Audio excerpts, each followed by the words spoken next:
Police investigation continues into the death of Hulk Hogan. Police in Florida are still investigating the death last month of professional wrestling icon Hulk Hogan from what the medical examiner concluded was a heart attack. The Clearwater Police Department said in a statement Thursday that the unique nature of his case has required us to interview multiple witnesses and seek medical records from a variety of providers, and our detectives continue to do that. Hogan, whose real name was Terry Boley, died July 24th. Hogan's real name was Terry Boley, who died July 24th at age 71 at a hospital after paramedics and police rushed to his beachfront home in Clearwater following a 911 call. That call and police body camera video of the scene has not yet been released as the investigation continues. All this takes time. Until the investigation is completed, no records related to the case, including body camera footage, can be released. Police have previously said there was no evidence of foul play in Hogan's death, so it's not clear exactly what the police probe is looking into other than medical records. Hogan previously had leukemia and fibrillation and irregular heart rhythm, according to the medical examiner's report that concluded the case of death was natural. Investigators have been working with the Hogan's family, including his son Nick and daughter Brooke. We plan to meet with the family and brief them on the case at this point, and we will share the results of the investigation with the family prior to closing the case and releasing it to the public and media. No timetable for public release of the findings was given. Hogan was perhaps the biggest star in WWE long history, known for both his larger-than-life personality and his wrestling exploits. He was the main draw for the first WrestleMania in 1985. And was a fixture for years, facing everyone from Andre the Giant and Randy Savage to The Rock and even WWE co-founder Vince McMahon. Hogan won at least 6 WWE championships and was inducted into the Hall of Fame in 2005 and reinstated there in 2018. He had been removed from the Hall of Fame in 2015 after he was recorded making racial slurs against blacks, for which he apologized. Hogan was to be cremated, but it wasn't clear Thursday if they had happened yet. A well-attended but private funeral service was held August 5th at a church in Largo, Florida. Earlier this month, Hogan's daughter Brooke said on Instagram that cremation was postponed because of family questions. With all the speculation and uncertainty of my dad's death, I want to personally offer to pay for any autopsy if that's what it takes to get it done. My dad's dignity and legacy deserves it. It is not clear if an autopsy was conducted.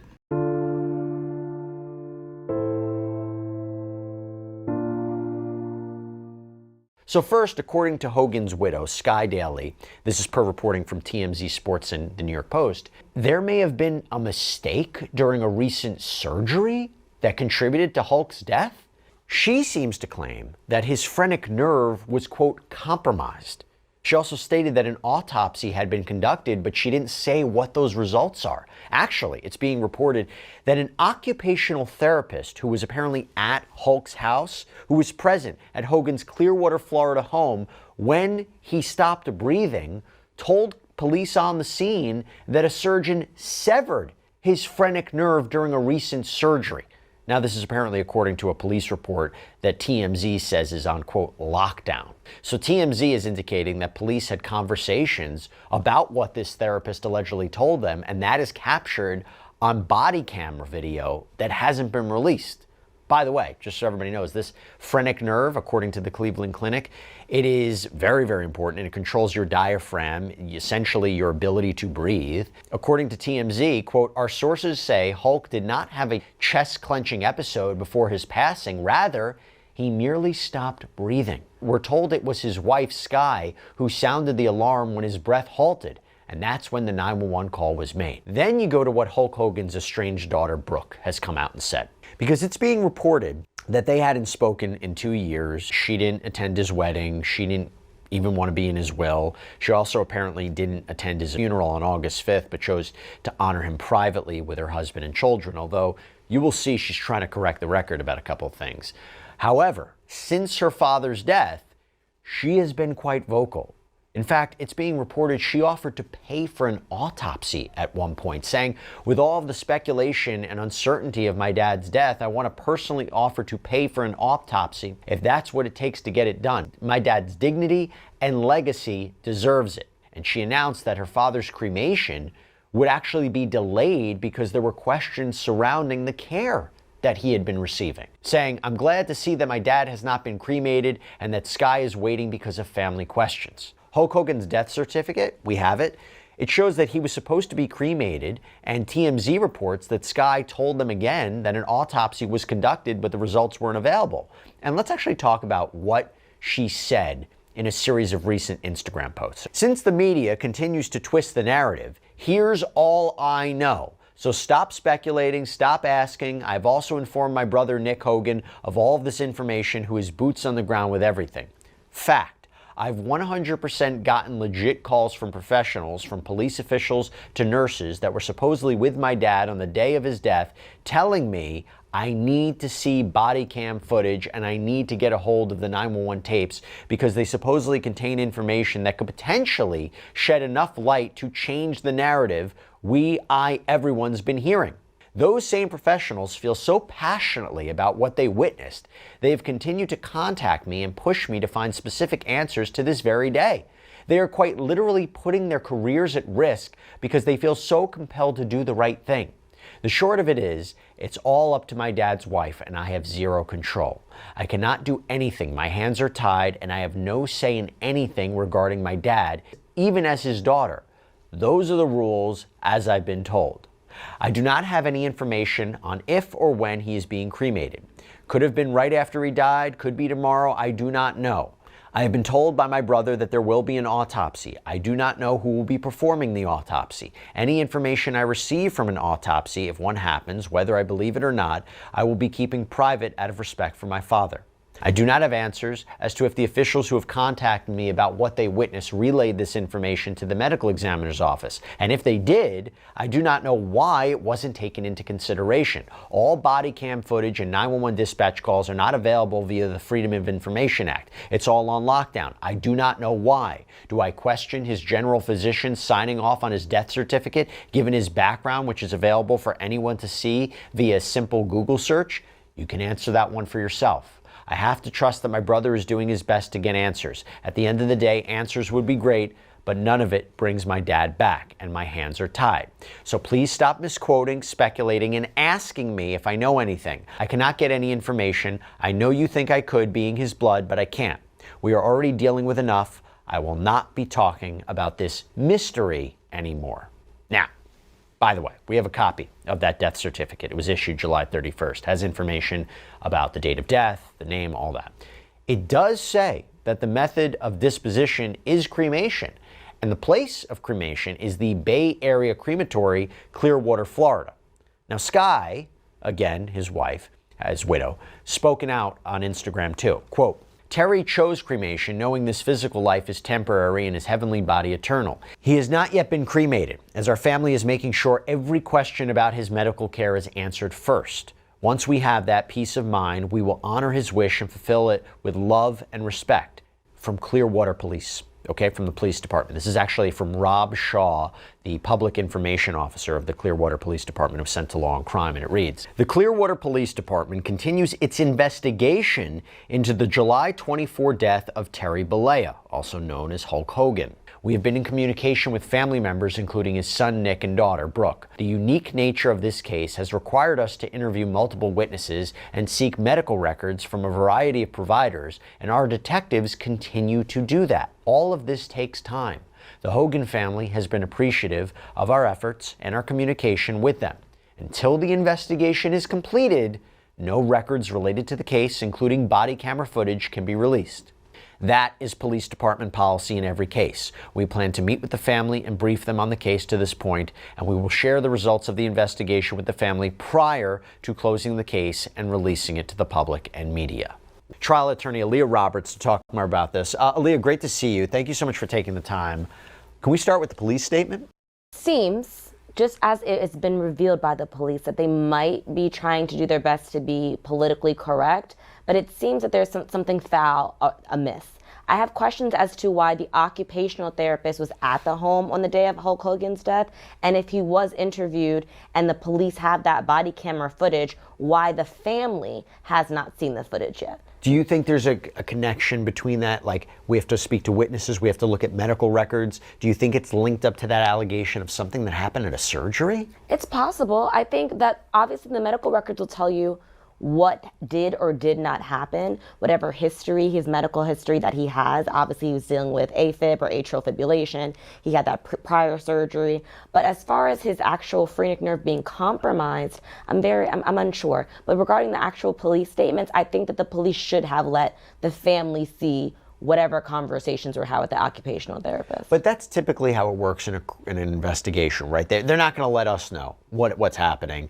They will let the family know. This could take a minute, but it does make me wonder, is this more of a situation we're looking into everything, okay? They mentioned closing the case. Is it we're going to make sure that no crime was committed here, that there was no foul play, we're going to close it and then we'll reveal it?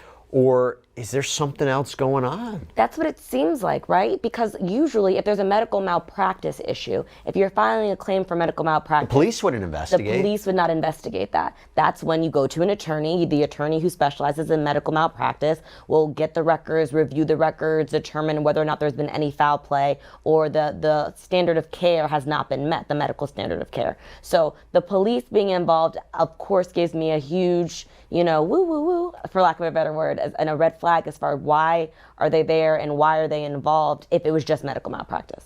Is she right, Brooke Hogan, that her hands are tied, that even though she is his daughter, she does not have the right to make certain decisions or get more information, that it would really be up to his widow? Absolutely, absolutely. The widow is now the power of attorney, and she's the only person who has, under HIPAA, she's the only person who has the ability to get Hulk Hogan's medical records. His daughter can't get the medical records because she has no license or ability, with her being the daughter and her not having any access to, like HIPAA. It's the power of attorney, which is his wife. What do you think of the idea of holding off on the cremation? Well, I think it's a good idea because if there was a foul play, if there was a sever of the phrenic nerve, if there was an issue with atrial fibrillation, an autopsy will be able to do that. That's why you do them if there is any question of a cause of death, right? I can take the heart out, I can look at the heart, I can look at the nerves, I can, if it was compromised or severed, I'm going to be able to see that when I open up his body and I look at his nerves. Let's talk about what a potential medical malpractice lawsuit would look like. Again, I don't have details about this surgery, what the surgery was for, when the surgery happened, what was going on. But my immediate thought was, causation, right? And trying to establish that. What are you thinking about in terms of a medical malpractice lawsuit? I think timing matters, right? Because explain that, yeah. Yeah, so if just the way that the body works, right? The phrenic nerve, as we know, is the nerve that controls your breathing. So if it was compromised or severed, was he having shortness of breath up into his cause of death? Was there anything that was different about that? Because if it was severed, he would have not been able to breathe immediately, right? If it was pinched and maybe it continued to break as he continued to go on with occupational therapy or his everyday life, that might have been something that could have been avoided depending on the surgeon. And then you have to have another surgeon look at the medical records, because that's what medical malpractice attorneys do, right? We're lawyers, we're not doctors, but we know medicine. So we have an expert doctor that looks at the records and says, yes, he definitely compromised this nerve based off of the way in which the operative report is written, because it's supposed to be in the operative report if there was something that went awry. So based on what the reporting is right now, it seems that there was a conclusion by some in his inner circle or medical professionals that that nerve might have been compromised before he died. They came to that conclusion because it doesn't seem like there was an autopsy conducted and they say, this was compromised. So this was a conclusion before he died, right? That's what's interesting about it. I mean, again, taking it as true, what the body cam might reveal, what the occupational therapist might have said.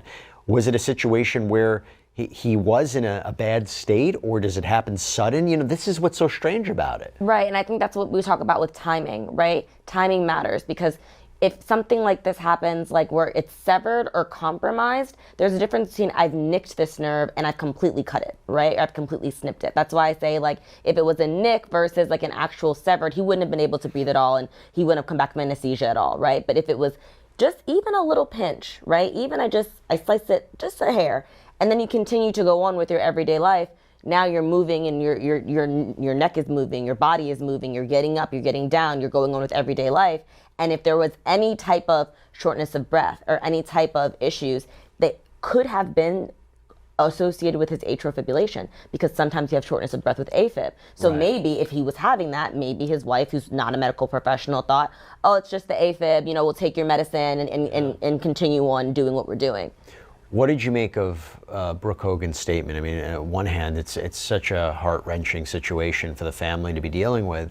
And on top of that, as they're dealing with the grief and the loss, now they have to deal with the public and information coming out and trying to set the record straight. What did you make of her Instagram posts? I think she did all that she can do, right? Because unfortunately, when you're the child of a celebrity, you're expected to make a statement. When something like this comes out, like, hey, the death might have been caused by foul play, or there might have been an issue with the surgery, right? And we as the people, like the social media, the bots or whoever, the viewers, we want to know what happened, right? We're doing our own investigation. We're trying to Google and see what we can find out as well. And we're expecting you to find out and tell us because we want to know. And it's hard because she's grieving, so it's unfair. There is something else that she said that I want to get into about potential legal consequences. So Brooke went on TMZ Live and she took aim at those in her father's inner circle. And she did it to fight back against essentially what are fake narratives about her relationship with her father regarding not reaching out to him or returning unopened gifts, not going to his funeral. This is what she said, quote, "Whoever is spinning this negative narrative about me, trying to get ahead or discredit me or whatever they're trying to do, what I've been hearing, it's so false, it's laughable. It's making me mad. It only tells me that their golden goose is gone. I rely on my father for nothing financially. I have my own job. My husband has a job. We do not have any money coming in from my father since I was 18 years old. Everybody else relied on him for a paycheck, and now that golden goose is gone.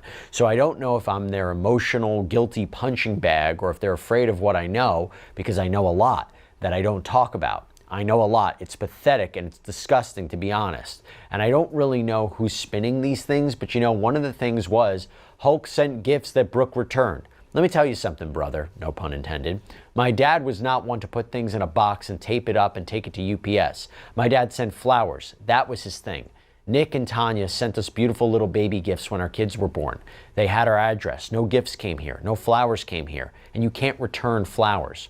And regarding a report that her father begged her for forgiveness, she said they did have multiple conversations and that he did apologize, but not entirely clear for what exactly. Quote, "Whatever representative from that camp that continues to spew these lies, if they want to keep going, grab your best hold, grab your best lawyers, because I'm ready to go. Because I'm done with it. I'm done. This is ridiculous. I know too much. I've been through too much. I'm not to be played with. I'm done, so it better stop. This is ridiculous that it's gone to this point of war of words, and that's why I'm here with you to put it to rest. My dad has finally been put to rest. Leave him alone. Leave me alone, and let the poor man go to heaven and just end it. Stop coming after me. I'm not the one you want to come after." What does that statement tell you? That there's a potential suit for defamation that is coming. Because if you have spread mistruths about me and you have continued to spew lies that have affected me and emotionally, or if she can argue that it affected her from her business standpoint, she might have lost potential brand deals or anything like that. I'm telling you to stop. So it starts with a cease and desist, right? I hire a lawyer. That's almost the cease and desist in a way. It's not essentially it is, right? But it's not from a legal. It's not from an attorney and it's not on letterhead, right? Because for whatever reason, when you get a letter from an attorney on letterhead, all of a sudden, you get a little concerned, right? Yeah, now it's official. Now it's like, oh, I need to be quiet now. Some people don't respect those letters and they continue, and that's when we have a defamation lawsuit, because now you're continuing to ignore me telling you to stop talking about me. But when you're dealing with a public figure like Brooke Hogan, it could be a little bit of a higher standard. Is Brooke Hogan a public figure? I think she's a public figure. She was on the show. A lot of people know her. So, and the reason why that matters is because with a public figure, there's a higher standard legally, right? Right, you have to prove actual malice, right? But I don't think that's going to be difficult for her to prove. You're attacking me when my father passed away. I don't think, and you're doing. Well, the statements, right, have to be not only false. You have to say the person knew they were false, so they acted with reckless disregard for the truth. Correct. But I don't know exactly what the statements are. We don't know, but if they're being made and they're being published to a third person, right? That's the publication, right? It doesn't have to be I'm going on Instagram and I'm like Brooke did, and I'm making my entire 5-6 page paragraphs about Brooke and what's going on. As long as they were published to a third person, that's publication.